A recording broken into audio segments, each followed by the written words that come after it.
Welcome to accountancy class. आज का class number है C9। आज हम एक इंटरेस्टिंग चीज़ आपको बताने वाले हैं रिगार्डिंग रिवैल्यूएशन अकाउंट। एक प्रॉब्लम अक्सर आपको मिलेगा रिवैल्यूएशन अकाउंट करते वक्त, उसको आज हम हैंडल करने वाले हैं। जैसे इसका कॉन्सेप्ट तो हमने दिया है आपको, तो सिंपली आपको ये समझ में है कि आप एसेट का वैल्यू बढ़ता है तो प्रॉफिट होता है, प्रॉफिट साइड क्रेडिट साइड में दिखा देते हैं, कम होता है तो लॉस होता है तो डेबिट साइड में दिखा देते हैं। इस तरह से लायबिलिटी भी अगर बढ़ता है तो लॉस है, तो डेबिट, अगर घटता है तो फायदा है, प्रॉफिट है तो क्रेडिट में दिखाते हैं। ये तो एक मोटा मोटी बात बता दिया था, लेकिन जब करने जाते हैं तो कुछ लैंग्वेज ऐसे मिलता है कि आपको ठीक से समझ में नहीं आता है। हमने देखा कि बच्चों को डिफिकल्टी होती है, वो है ये वर्ड्स है इंक्रीज डिक्रीज टू और इंक्रीज डिक्रीज बाई। दो एक शब्द रहता है, एक में टू लगा होता है, एक में बाई लगा रहता है इन्हीं के साथ। तो उनको कैसे हैंडल किया जाए वो आज हम टेकअप करने वाले हैं। आपके सामने देखिए एक डिजाइन बना हुआ है, हम कोशिश करेंगे कि इससे आपको समझाएं। तो इस तरफ भी देखिए, पहले हम लोग कोशिश करते हैं इसको समझने का। तो ये एक देखिए बैलेंस शीट मान लीजिए दिया हुआ है आपको, और एसेट्स का वैल्यू है 1000 और लायबिलिटी है 700। एक छोटा सा हमने बनाया समझने के लिए। और इसमें रिवैल्यूएशन में 200 रुपये का प्रॉफिट हुआ है, बढ़ा है मतलब एसेट का वैल्यू, तो 200 रुपया प्रॉफिट होगा। और लायबिलिटी भी बढ़ी है इसमें 100 रुपये से, तो आपका लॉस हो रहा है 100 रुपीज़, क्योंकि लायबिलिटी बढ़ने से लॉस होता है। तो उसी तरह से हमने रिवाइज बैलेंस शीट बनाना आपको सिखाया है कि रिवाइज वैल्यू आपको देना है। तो ये मान लीजिए रिवाइज वैल्यू है तो 200 बढ़ता है तो ये 1200 हो जाएगा रिवाइज वैल्यू। उसी तरह से ये भी 100 रुपये बढ़ा है तो लायबिलिटी भी 800 हो जाएगा। इसमें इनकम्प्लीट बैलेंस शीट है तो ये मत सोचिएगा कि बैलेंस नहीं है, इस तरह से मत सोचिएगा। तो ये पर्टिकुलर लायबिलिटी एसेट्स है तो इनकी ये रिवाइज वैल्यू है। ये हमने आपको बताया था कि कैसे करना होता है रिवाइज बैलेंस शीट में। तो मान लीजिए यही है, और एक ये भी है, इसमें भी वही सेम है। गिवन बैलेंस शीट 1000 पे एसेट है और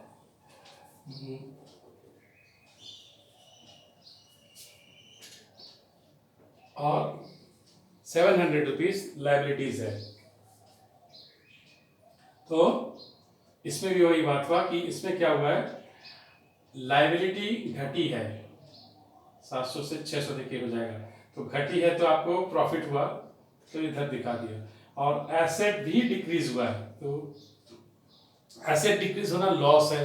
मान लीजिए 200 रुपया डिक्रीज हो गया तो ये लॉस हो गया। देखिए रिवाइज वैल्यू है 800।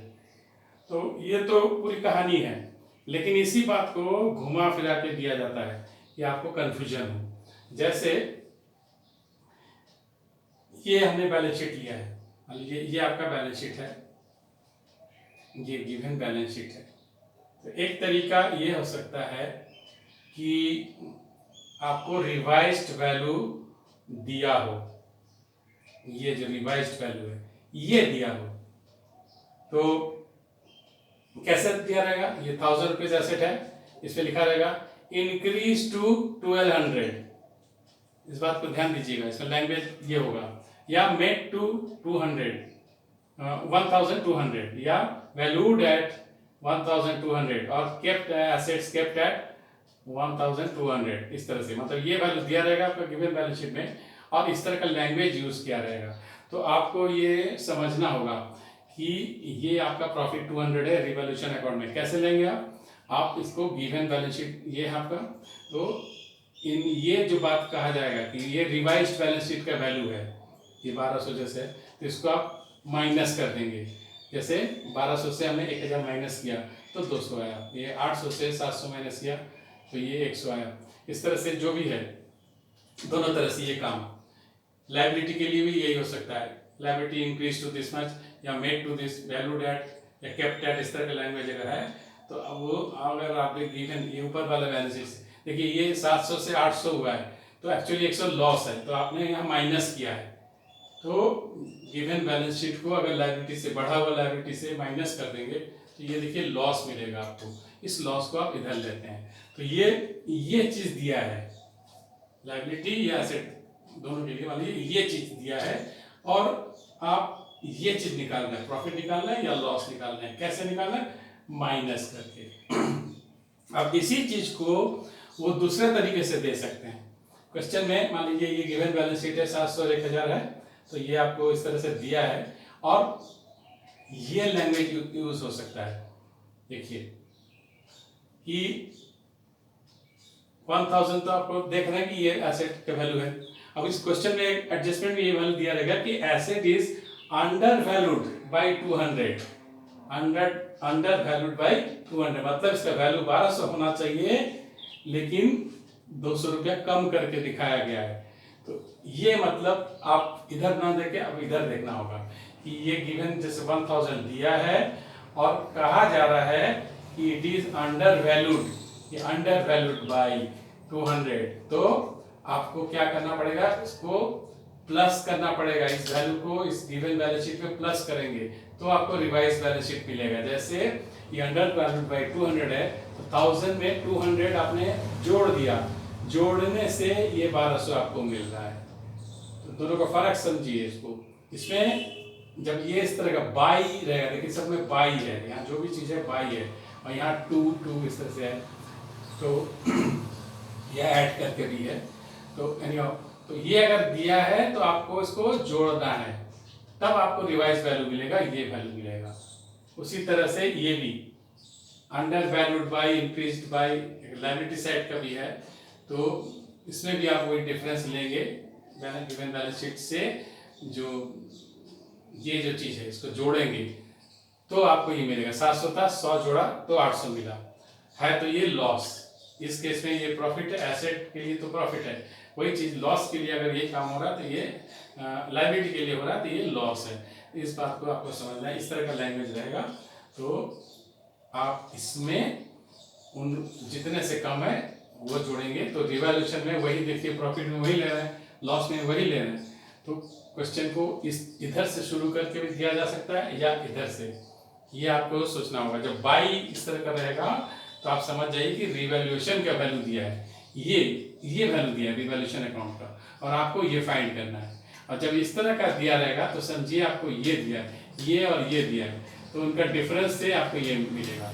इस बात को मन में अच्छे से बैठा लीजिए, तब आपको आसानी होगी।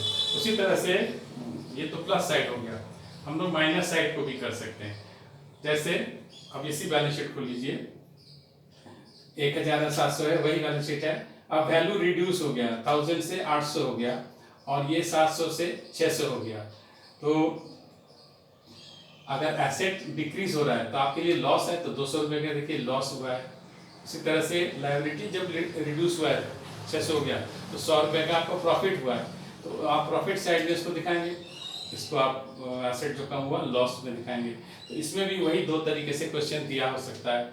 जैसे ये लैंग्वेज रह सकता है, आपको बैलेंस शीट दिया है और आपको ये रह सकता है कि decrease to asset decrease to 800, जैसे 1000 था, वैल्यू डिक्रीज टू 800, या made to 800, valued at 800, kept at 800, इस तरह का लैंग्वेज अगर यूज किया तो ये ऐड टू वाला, तो ये समझिए ये चीज दिया है, तो आपको ये चीज दिया है, तो गिवन बैलेंस शीट से आपको इसको माइनस करना है। देखिए ये गिवन बैलेंस शीट है, इससे आप ये बैलेंस शीट का फिगर है, रिवाइज बैलेंस शीट का, इसको आपने माइनस किया तो आपको एसेट में कम हो रहा है, तो ये लॉस है, तो इसको आपको लॉस में दिखाना है।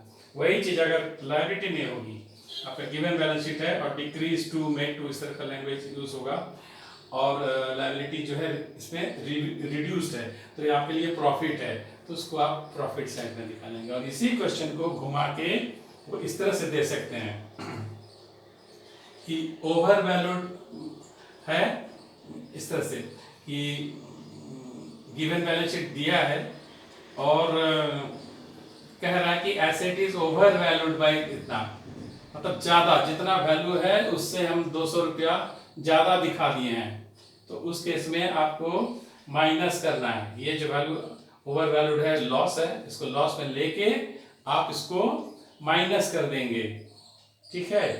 और उसी चीज अगर लायबिलिटी में हो, लायबिलिटी में भी आपके लिए अगर लायबिलिटी कम होता है तो प्रॉफिट होता है, तो उस केस में आप उसको प्रॉफिट में लेंगे, यही वैल्यू आप उसको देखिए प्रॉफिट में दिखा दिया। और लैंग्वेज यही रहेगा कि लायबिलिटी जो है over valued bye, decreased bye, इस तरह से। तो लायबिलिटी ज़्यादा दिखा दिया गया या कम कर दिया गया है, तो आपको गिवन बैलेंस शीट से ये अमाउंट जो है लायबिलिटी के लिए प्रॉफिट है, तो जो प्रॉफिट है, लेकिन आप उसमें इसमें से लेस करेंगे इस प्रॉफिट को, तो ही आपको मिलेगा। तो यही है कॉन्सेप्ट, इसको अच्छे से समझिए। ऐसा लैंग्वेज ही आपको बहुत फ्रिक्वेंट मिलेगा।